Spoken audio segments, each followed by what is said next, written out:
नमस्कार, आप देख रहे हैं सी न्यूज भारत और मैं हूं आपके साथ आकांक्षा यादव। वक्त हो चुका है न्यूज बुलेटिन का और आज इस न्यूज बुलेटिन में हम जानेंगे कि कहां हाई टेंशन तार गिरने से किसान के खेत में लगी आग, कहां प्रतिदिन कई हजार पेड़ों की लगाई जा रही है आग और कहां पति ने की पत्नी की कुल्हाड़ी से हत्या। ये सब जानेंगे विस्तार से, तो चलिए निगाह डालते हैं इस वक्त की खास खबरों पर। थानाबाद क्षेत्र के कौरी गांव में आज सुबह बिजली की हाईटेंशन लाइन में फॉल्ट होने से गन्ने के खेत में आग लग गई। आग ने गन्ने की फसल के 4 बीघा खेत को अपनी चपेट में ले लिया, जहां ग्रामीणों ने तत्काल आग लगने की सूचना फायर ब्रिगेड को दी। जहां मौके पर पहुंची फायर ब्रिगेड और ग्रामीणों ने कड़ी मशक्कत के बाद आग पर काबू पाया। तब तक 4 बीघा फसल जलकर राख हो चुकी थी। प्राप्त जानकारी के अनुसार किसान सिंगल सिंह भदौरिया के खेत के ऊपर से हाईटेंशन लाइन गुजरी है, जहां खेत में गन्ने की फसल खड़ी थी। आज सुबह 10 बजे अचानक से लाइन में फॉल्ट हो गया, जिसके चिंगारे से खड़ी फसल में आग लग गई। वहीं आग लगने से ग्रामीणों में हड़कंप मच गया है। आगरा से सी न्यूज संवाददाता नीरज यादव के साथ कैमरामैन रवि यादव की रिपोर्ट। आग से हम जीवित प्राणियों खासकर मनुष्य का पुराना नाता रहा है। आग से हमें गर्मी मिलती है, इसके सहारे हमें पका हुआ खाना मिलता है, लेकिन आग हमें फायदे के साथ साथ हमारे जीवन को भी समाप्त कर रहा है। गर्म ऋतु, यूं कहे बसंत ऋतु आते ही गर्म हवाओं का बहना शुरू हो जाता है। भविष्य के बेटे को खत्म करने पर तुले हैं लोग। ये इसलिए कहा जाता है कि एक पेड़ 100 पुत्र समान, एक कहावत नहीं हकीकत है, क्योंकि एक पेड़ हमारे जीवन के लिए कितना उत्तरदायी होता है। एक पेड़ से हमें जलाने के लिए लकड़ी, ऑक्सीजन, जानवरों के लिए पत्ता आदि प्राप्त होता है, लेकिन आज इनको अपनी चंद मुनाफे के लिए नन्हे जन्मात पौधे को जलाया जा रहा है। अभी पूरा जंगल पहाड़ों समेत धूं-धूं कर जल रहा है। इसके बड़े पेड़ समेत जो पौधे अभी उत्पत्ति हुए हैं, जो अभी नाजुक हैं, उनको भी जला कर रख दिया गया है। पूरा जंगल आग की चपेट में है, जहाँ छोटे पौधे आग की चपेट में आ रहे हैं, जिसको पेड़ बनने से पहले ही जलाकर राख कर दिया जा रहा है। गया से सी न्यूज संवाददाता अशोक शर्मा की रिपोर्ट। आज झांसी मेडिकल कॉलेज में कार्यरत आउटसोर्सिंग कर्मचारियों को 6 माह लंबित बकाया वेतन के भुगतान के संबंध में कांग्रेस का एक प्रतिनिधिमंडल पूर्व केंद्रीय मंत्री प्रदीप जैन आदित्य के नेतृत्व में जिलाधिकारी आंध्रा वामसी से मिला और कर्मचारियों के बकाया भुगतान न होने से उत्पन्न समस्याओं से अवगत कराया। ज्ञात हो कि पिछले दिनों आउटसोर्सिंग कर्मचारियों ने मेडिकल कॉलेज में एकत्रित होकर सांकेतिक रूप से बकाया वेतन का भुगतान न होने पर विरोध दर्ज कराया था और हड़ताल करने की चेतावनी भी दी थी। झांसी से प्रभात साहनी के साथ राजीव सक्सेना की रिपोर्ट। झांसी के शाहजहांपुर थाना क्षेत्र अंतर्गत ग्राम बमरौली स्टेट में एक ग्रामीण ने अपनी पत्नी की कुल्हाड़ी से नरसिंह हत्या कर दी। जहां सूचना मिलने पर पहुंची पुलिस ने हत्यारोपी को हिरासत में ले लिया है और उससे घटना के कारणों की जानकारी ली जा रही है। घटना की सूचना मृतका के पुत्र ने पुलिस को दी थी, जहां पुलिस ने शव को लेकर पोस्टमार्टम के लिए भेज दिया है।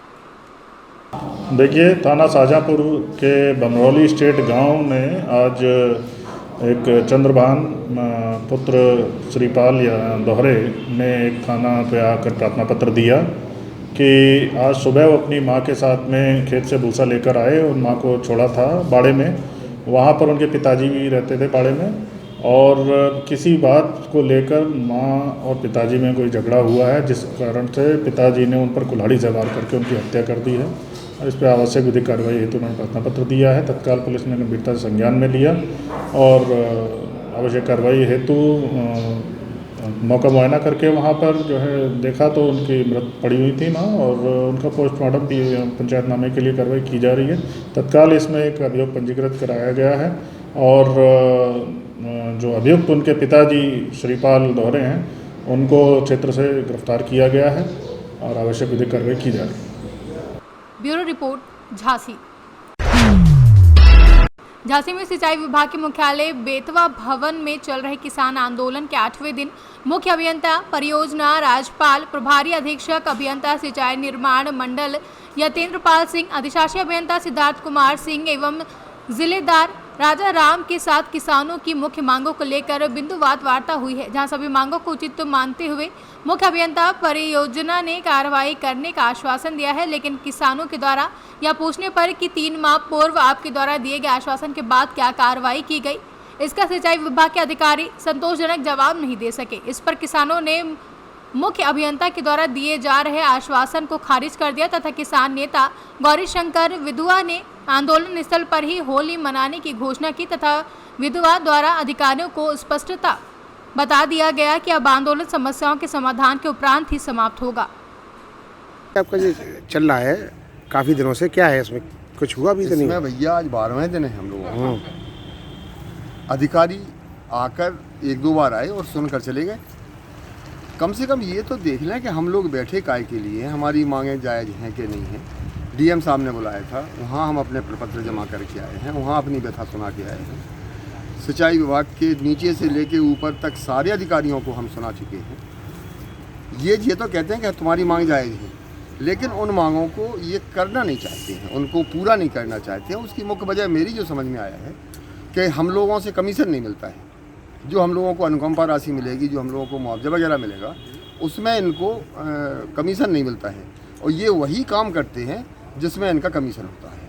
जो नई नई योजनाएँ बनती हैं, नई नई परियोजनाएँ बनाते हैं, उसमें इनको कमीशन मिलता है, उनमें इनका ज़्यादा रुचि रहती है। हम लोगों के काम में, अच्छा ये भी जानते हैं कि गरीब हैं, 2-4 दिन बैठेंगे और चले जाएंगे, लेकिन हम लोग 4, 6, 10 बार आकर इनके आश्वासन लेकर चले गए।